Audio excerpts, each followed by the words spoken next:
¿Qué tal? Buenas tardes. En esta ocasión voy a platicar acerca de la trigonometría básica para resolver algunos ejercicios relacionados a la materia de topografía 1. Sí, hay que recordar que la trigonometría es una parte fundamental y muy básica y elemental, en la cual la topografía tiene gran parte de su raíz, de su base. Entonces, primero, antes de entrar a algún ejercicio, les platico un poco acerca de la ley de los cosenos. La ley de los cosenos es una ley, unas fórmulas, unas ecuaciones que nos ayudarán a resolver las medidas de los triángulos, conociendo los tres lados, ¿sí?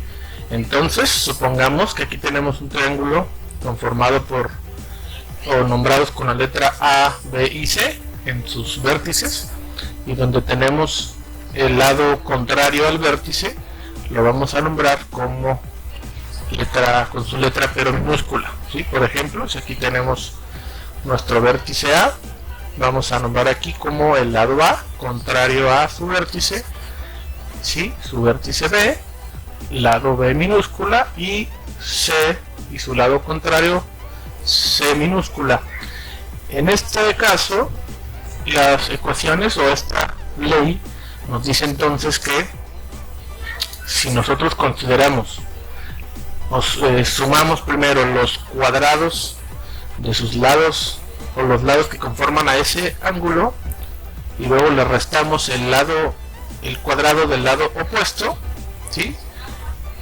Después vamos a dividir el doble de sus lados que conforman este ángulo, es decir, por ejemplo, para el lado o el vértice A vamos a tener que es b cuadrada, ¿sí? Uno de los lados que conforman este ángulo, más c cuadrada menos a cuadrada entre 2 veces b por c, ¿sí? Entonces, siguiendo esta lógica y al final, por supuesto, aplicando el coseno inverso de lo que nos dé en esta igualdad, vamos a encontrar el valor del ángulo que buscamos. Con esa misma lógica, por ejemplo, para encontrar el ángulo B, vamos a entender que entonces el ángulo B será igual a cuadrada más c cuadrada menos b cuadrada, ¿sí? Restándole siempre su lado opuesto o su lado opuesto pues al ángulo que queremos encontrar, entre 2 veces A y C, ¿sí? 2AC. Enseguida, pues bueno, su coseno inverso. De igual manera, el vértice C encontramos que es A cuadrada más B cuadrada menos C cuadrada entre A, 2 veces A y B, ¿sí? Entonces, con esta lógica vamos a aplicar, o es una ley que podemos utilizar para resolver la medida de los ángulos de un triángulo del cual solamente conocemos sus lados. En este caso es importante recordar que solamente, o más bien no solamente nos va a servir para resolver triángulos rectángulos, sino que cualquier tipo de triángulo, ¿sí? Sea lo más irregular que se imaginen, nos va a servir para resolver entonces la medida de sus ángulos, ¿sí? Para cualquier triángulo nos va a servir.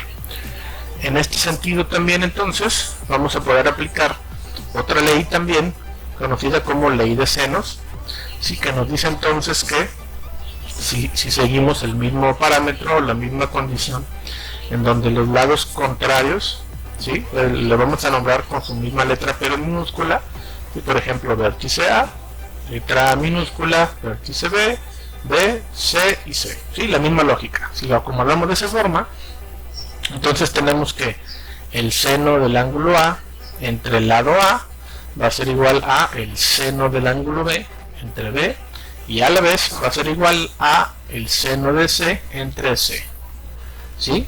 Si queremos resolver, por ejemplo, los lados, entonces aplicamos lo mismo pero volteando los coeficientes o el orden de las divisiones. Por ejemplo, tenemos lado A entre el seno de A igual a B entre el seno de B igual a C entre el seno de C, ¿sí? Esta función de ley de senos nos podría ser útil si, por ejemplo, conocemos un ángulo y dos lados, ¿sí? Entonces, otra de las fórmulas o de los elementos básicos que vamos a utilizar es la fórmula de Herón. Esta fórmula de Herón nos va a servir o nos va a apoyar para resolver la superficie de un triángulo conociendo sus lados, ¿sí? Y además, en su caso, cuando el triángulo en cuestión no es triángulo rectángulo, ¿sí? Porque bien sabemos que para resolver el área de un triángulo rectángulo simplemente es base por altura sobre 2.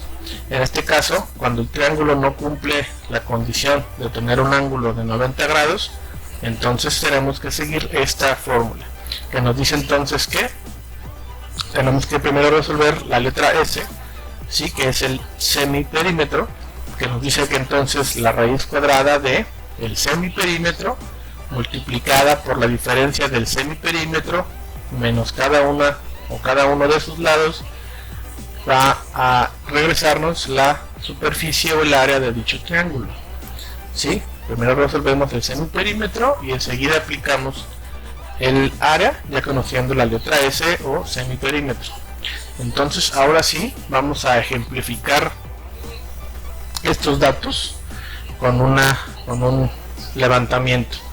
Supongamos que realizamos nosotros un levantamiento, ¿sí? Utilizando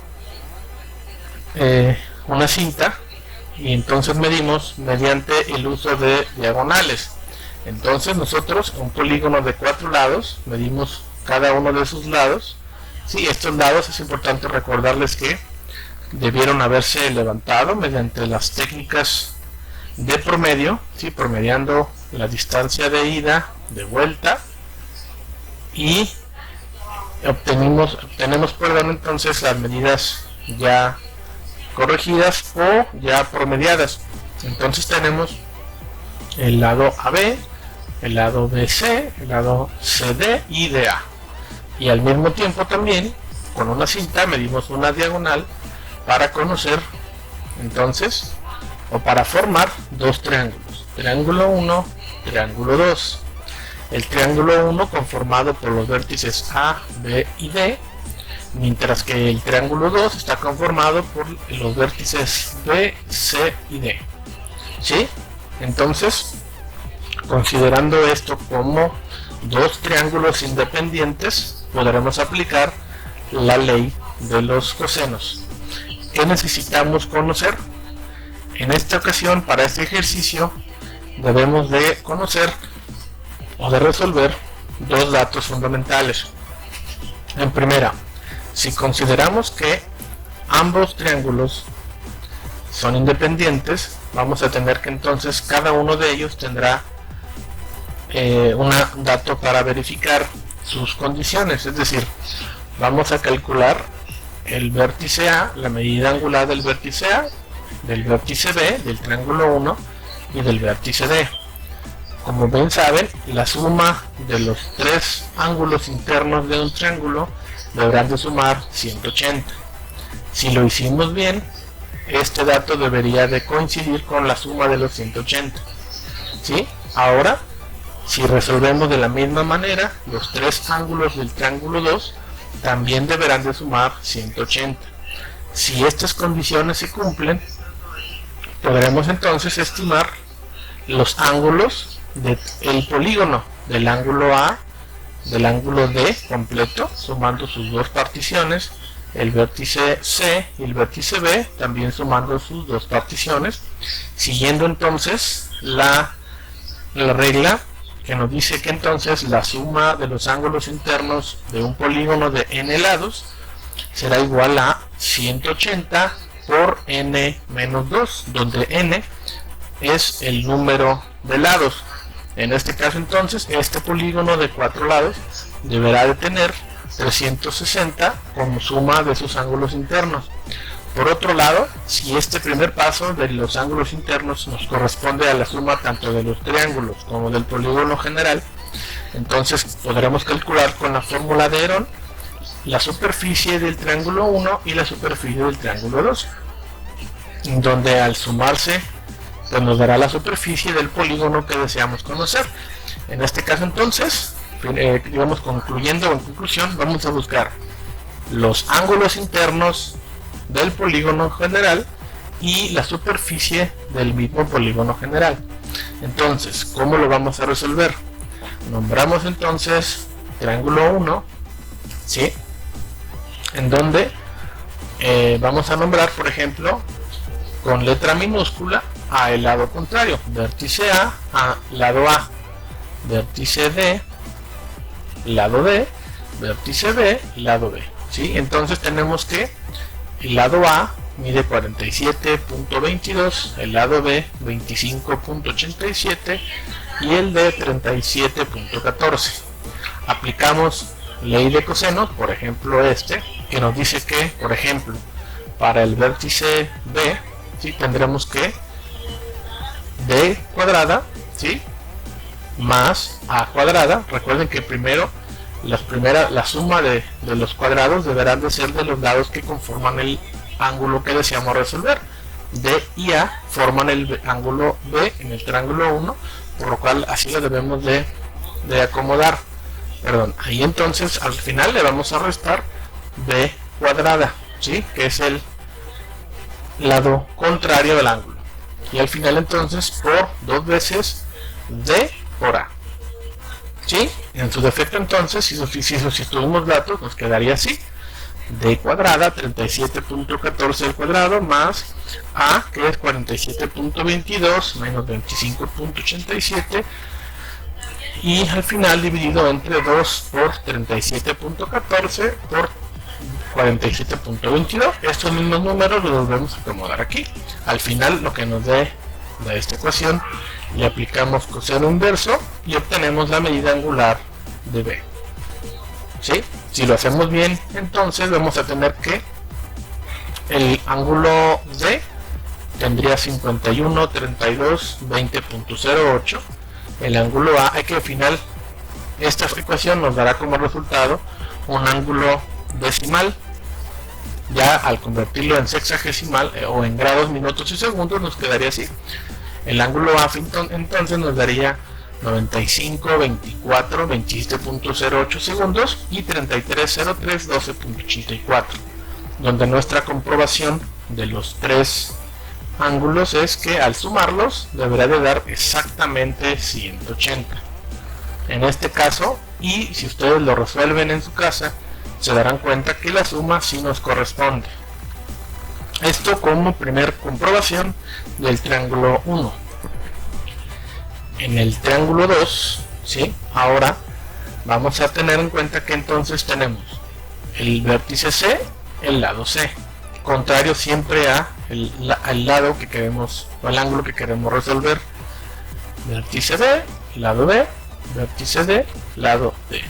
Si seguimos el mismo parámetro, ¿sí? En donde, como vemos, primero le sumamos los cuadrados de los lados que conforman ese ángulo y al final le restamos el cuadrado contrario, vamos a tener que entonces el ángulo D tendrá un valor de 36, 29, 7.54, el vértice B tendría un valor de 52, 48, 36.23 y el ángulo C 90, 42, 16.23, donde de nuevo en este segundo triángulo la suma de estos ángulos será de 180.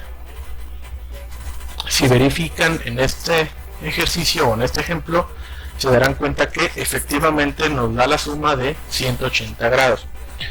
Entonces, si ambos triángulos nos dan 180 correspondientes, entonces ahora sí calculamos los ángulos internos del polígono, ¿sí? Aquí he pasado los ángulos internos de los dos triángulos. Entonces, la suma o los ángulos internos del polígono, porque recuerden que esta diagonal, a final de cuentas, es solamente un elemento auxiliar, debemos de utilizarlo o ser utilizado solamente para calcular el polígono general. En este caso entonces, por ejemplo, el vértice A, que está dentro del triángulo 1, lo vamos a pasar. Aquí está el valor del vértice A, lo pasamos nada más. El vértice B, por ejemplo, está particionado en dos partes. ¿sí? Entonces voy a sumar el valor de B en el triángulo 1 más el valor de B en el triángulo 2, ¿sí? Por eso es recomendable utilizar esta nomenclatura, ángulo B, ángulo B. Sumamos los dos B y nos da este valor. C lo pasamos directo y D de nuevo hay que sumarlo. D 51,32 y aquí 36,29. Sumamos los dos ángulos D de cada triángulo y nos da 88,01, 27,62, que de nueva cuenta, al ser sumados estos cuatro ángulos, debería de dar efectivamente 360. Sí, les pediría de favor que verifiquen que dicha suma corresponda con los 360. Si lo revisan, se darán cuenta que efectivamente nos arroja este valor. Una vez teniendo la suma de ángulos internos del polígono, tendremos que entonces solamente calcular la superficie, ¿sí? Utilizando entonces la fórmula de Herón que vemos aquí de nuevo, vamos a calcular primero el semiperímetro y después a calcular el área. Para el triángulo 1 entonces vamos a tener que, si lo hacemos con cuidado, el semiperímetro tendrá un valor de 55,115. ¿Sí? Teniendo el semiperímetro aplicamos la fórmula de área, ¿sí? Donde se involucra el valor del semiperímetro del triángulo 1 y encontramos que dicha área nos da un resultado de 478,268. Aplicamos lo mismo para el triángulo 2, calculando primero el semiperímetro, donde si lo hacemos bien tendremos un valor de 56,42 y al final aplicamos la fórmula del semiperímetro, ¿sí? Que nos da del área, que nos da un resultado de 525,883. Si lo hicimos bien, entonces vamos a sumar las dos áreas, tanto del triángulo 1 como del triángulo 2, donde el resultado es la superficie total del polígono, que en este caso corresponde a 1004,151 metros cuadrados. ¿Sí? Con esto, entonces, hemos concluido con este ejercicio de levantamiento por diagonales.